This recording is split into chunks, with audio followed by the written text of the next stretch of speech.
Policeman के siren की चीखती आवाज से वो पूरा क्षेत्र गूंज उठा। पुलिसमैन की रुकी और उनमें से धड़ाधड़ आते हुए कुछ सख्त जवान उतरे। उस इलाके का थाना इंचार्ज वहां की घटना स्थल पर मुआयना कर रहा था। तभी वहां वरिष्ठ पुलिस अधिकारी और शहर का चेयरमैन भी आ पहुंचा।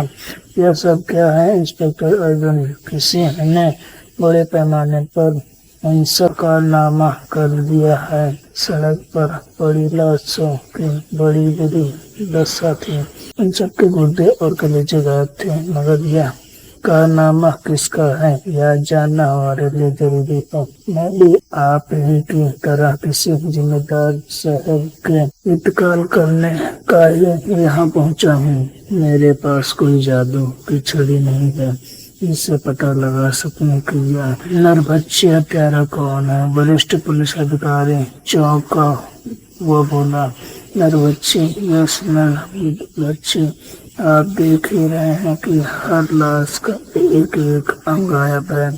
अगर कोई उस अंग को काटता तो धारदार हथियार के वार का निशान लाश पर जरूर होता, जबकि कटे अंग के साथ एक साथ पर किसी भी तरह के धारदार हथियार का निशान नहीं है। बल्कि देखने से लगता है कि किसी ने बड़ी बेदर्दी से उस अंग को नोच लिया है। दूसरी बात, लाश के गायब अंग दूर दूर तक हमें नहीं मिले। लेकिन क्या? इंस्पेक्टर अर्जुन कांपते हुए बोला। कटे अंगों के अवशिष्ट पदार्थ जैसे नाखून, बाल, सख्त और मोटी हड्डियां हमें एक गड्ढे से मिली हैं। क्या यह तुम क्या कह रहे हो? मैं सच कह रहा हूँ सर। मैं घटना स्थल का बारीक से मुआयना किया है। मुझे यहाँ कहीं भी किसी जानवर के पांव के निशान नहीं मिले हैं। बारिश होने के कारण सड़क के किनारे में मिट्टी बहुत जम गई है और ऐसे में यदि हम सब किसी आदमखोर जानवर का शिकार होते तो अवश्य ही यह उनके पंजों के निशान मिलते। मगर ऐसा कुछ भी नहीं हुआ मुझे। हाँ, मगर एक अजीब सा निशान जरूर मिला है। कैसा निशान? आइए मैं दिखाता हूँ। रात का समय एक सुंदर युवती खड़ी हुई आने जाने वाले वाहनों को देख रही थी। तभी उनकी नजर दूर से आते लाल रंग की वैन पर पड़ी। उसे देखते ही उसकी आंखों में ऐसी चमक उभरी जैसे अंधेरे में खड़ी बिल्ली की आंखें चमकती हैं। वैन में 3 मनचले राहुल, एंडी और कौशल बैठे थे। इतनी रात के यह लड़की इस वीराने में क्या कर रही है? यही सही बोल रहे हो सकता है इस लड़की की गाड़ी रास्ते में खराब हो गई हो और सीधे क्यों नहीं कहते कि तुम लिफ्ट देना चाहते हो?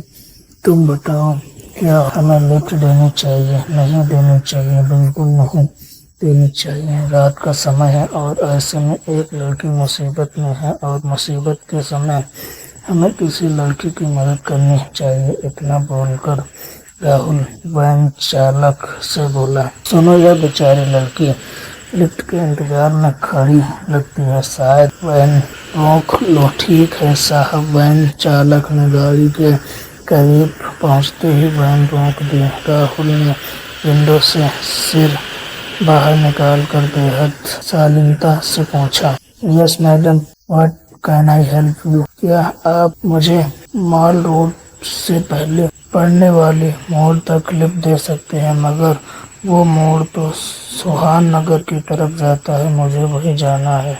संयोग की बात है कि हमें भी वही जाना है। मोड़? क्या हम आपको सीधे सुहान नगर ले चलते हैं? आइए बैठे। राहुल ने पिछली सीट पर बैठे 2 दोस्तों की तरफ देखा। एक साइड डोर खोल लड़की के बैठने के लिए जगह छोड़ दी। वैन चल पड़ी।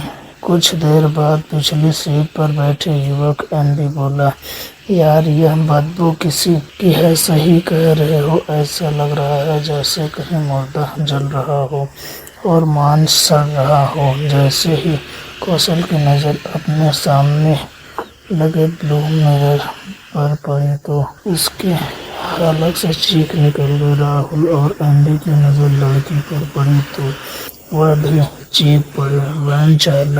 वैन चालक गाड़ी को कंट्रोल कर नहीं सका और उसकी वैन गाय के खेत में जा घुसी।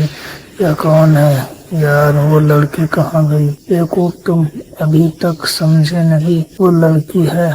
हम लोगों ने एक डायन को लिफ्ट लिया है और अपनी मौत को बुलाया दिया है। राहुल दरवाजा खोलने लगा मगर दरवाजे जैसे अटक गया था। भागना चाहते हो, अपनी मौत से नहीं भाग सकोगे। तुम इंसान भी कितने बेवकूफ होते हो। तुमने यह भी नहीं सोचा कि एक सुनसान बीरा में खड़ी अकेली में निडर होकर खड़ी हुई है तो क्या वह इंसान है भी या कोई और है? अचानक उस चुड़ैल ने अपने भयानक पंजों से कुशल और एंडी का सिर दबोच लिया। कुछ पलों में ही उन दोनों के प्राण निकल गए।